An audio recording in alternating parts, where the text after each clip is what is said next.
for Kira, Zachary, and Ella. We are the hero of our own story. Mary McCarthy. Maybe there is a beast. Maybe it's only us. William Golding, Lord of the Flies. Author's note.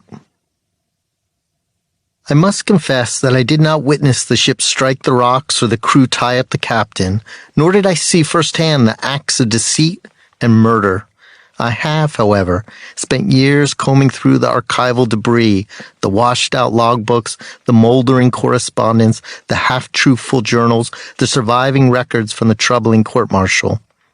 Most critically, I have studied the accounts published by those who were involved, who not only witnessed the events, but also shaped them. I tried to gather all the facts to determine what really happened.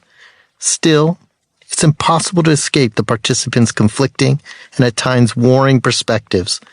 So instead of smoothing out every difference or further shading the already shaded evidence, I've tried to present all sides, leaving it to you to render the ultimate verdict, history's judgment.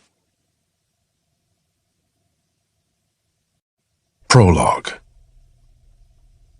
The only impartial witness was the sun. For days it watched as the strange object heaved up and down in the ocean, tossed mercilessly by the wind and the waves. Once or twice the vessel nearly smashed into a reef, which might have ended our story. Yet somehow, whether through destiny, as some would later proclaim, or dumb luck, it drifted into an inlet off the southeastern coast of Brazil, where several inhabitants laid eyes upon it. Above 50 feet long and 10 feet wide, it was a boat of some sort, though it looked as if it had been patched together from scraps of wood and cloth and then battered into oblivion. Its sails were shredded, its boom shattered. Seawater seeped through the hull, and a stench emanated from within. The bystanders, edging closer, heard unnerving sounds. 30 men were crammed on board, their bodies almost wasted to the bone. Their clothes had largely disintegrated. Their faces were enveloped in hair, tangled and salted like seaweed. Some were so weak they could not even stand.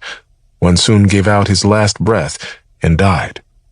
But a figure who appeared to be in charge rose with an extraordinary exertion of will and announced that they were castaways from His Majesty's ship, the Wager, a British man of war. When the news reached England, it was greeted with disbelief. In September 1740, during an imperial conflict with Spain, the Wager, carrying some 250 officers and crew, had embarked from Portsmouth in a squadron on a secret mission to capture a treasure-filled Spanish galleon known as the Prize of All the Oceans. Near Cape Horn, at the tip of South America, the squadron had been engulfed by a hurricane, and the Wager was believed to have sunk with all its souls. But 283 days after the ship had last been reported seen, these men miraculously emerged in Brazil. They had been shipwrecked on a desolate island off the coast of Patagonia. Most of the officers and crew had perished, but 81 survivors had set out in a makeshift boat lashed together partly from the wreckage of the Wager. Packed so tightly on board that they could barely move, they traveled through menacing gales and tidal waves, through ice storms and earthquakes. More than 50 men died during the arduous journey, and by the time the few remnants reached Brazil 3.5 months later, they had traversed nearly 3,000 miles, one of the longest castaway voyages ever recorded. They were hailed for their ingenuity and bravery. As the leader of the party noted, it was hard to believe that human nature could possibly support the miseries that we have endured. 6 months later, another boat washed ashore, this one landing in a blizzard off the southwestern coast of Chile. It was even smaller, a wooden dugout propelled by a sail stitched from the rags of blankets. On board were 3 additional survivors, and their condition was even more frightful. They were half naked and emaciated. Insects swarmed over their bodies, nibbling on what remained of their flesh. One man was so delirious that he had quite lost himself, as a companion put it, not recollecting our names, or even his own. After these men recovered and returned to England, they leveled